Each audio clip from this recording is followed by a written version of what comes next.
midi sur Europe 1, Mathieu Noël. Vous écoutez Europe 1, il est midi 23, rien ne s'oppose à midi, continue avec Eva Rock, Sylvain Chazot, Axel de Tarlet et l'excellentissime Guy Carlier. Guy, ce matin, vous vouliez revenir sur un moment précis, je crois, de la matinale d'Europe 1. Oui, il était 7h38 ce matin quand Patrick Cohen a interrompu le cours de sa matinale en disant « Dernière minute, nous venons d'apprendre à l'instant la mort de... » Aussitôt, c'est comme si un ascenseur tombait dans mes entrailles. Putain, Johnny est mort. J'ai ressenti comme un vertige et j'ai pensé, la mort de Johnny, c'est la mort de la France heureuse, des 30 glorieuses, la mort de nos enfances. Comment ? C'est pas Johnny ? Ah, c'est Jean d'Ormesson qui est mort. Ah bon, que les proches de ce dernier me pardonnent, mais à cet instant, j'ai éprouvé un soulagement.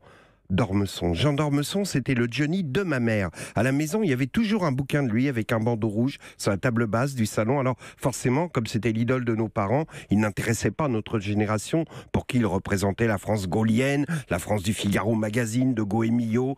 Et d'autres nous ont appris à lire. Frédéric Dard, Hermanès, Bukowski, Miller, Henri Miller, pas Gérard Miller. Et nous avons laissé d'Ormesson à ma mère, aux institutrices divorcées et aux charcutières traiteurs de luxe aux faisans pendus au plafond qui s'appliquent à écrire à la peinture blanche sur la vitrine les spécialités du jour. Il leur a fait croire qu'elles aimaient la littérature et qu'elles étaient romantiques, mais lui n'était pas dupe. Il savait les limites de son œuvre. Et depuis ce matin, tous ces gens qui enfilent les lieux communs en parlant de cet éternel jeune homme, de ses yeux bleus malicieux, de son appétit de la vie, de sa gourmandise de bonheur, de son amour des femmes, de son esprit pétillant, de sa légèreté élégante, confirment le conformisme de ses lecteurs. Lui, il aurait aimé un peu plus d'audace. Ces dernières années, on sentait qu'il voulait devenir un vieux monsieur indigne, mais que son éditeur lui disait « Fais attention, tu vas perdre les charcutières ». Alors il s'amusait. Et comme s'il ne savait que faire de tous les cadeaux que lui avait offert la vie, il venait à la télé les partager avec nous.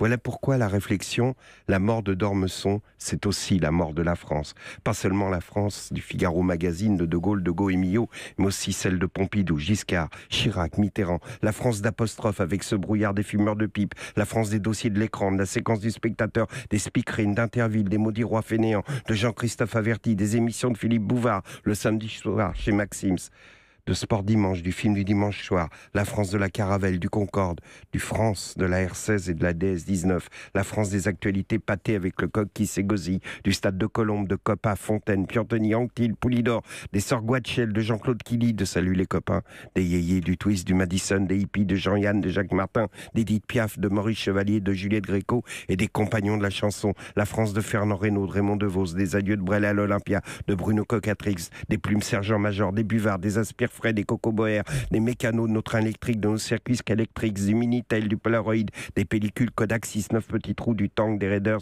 des Mistral gagnants, du vin des Rochers, velours de l'estomac, du Picardie, fidèle reflet de la vigne, la France du pour toi chirange, pchit orange, pour moi garçon, pchit citron, la France du couteau électrique, de la yaourtière, des bouteilles de vin à étoiles consignées, des magazines pilotes et tout l'univers. Jean d'Ormesson est mort. Et les hommages qu'on lui rend sont cruels, car ils sont ce qu'au fond, il refusait d'être, convenu et conformiste. C'est de l'hommage d'Académie française, alors qu'au bout du compte, d'Ormesson était aussi rock'n'roll que Johnny Hallyday, et il me plaît de croire que sa dernière pensée, au moment où son cœur le lâchait cette nuit, a été le souvenir de la douceur d'un corps de femme frissonnant à la caresse de ses lèvres. Merci beaucoup Guy Carlier pour ce bel hommage.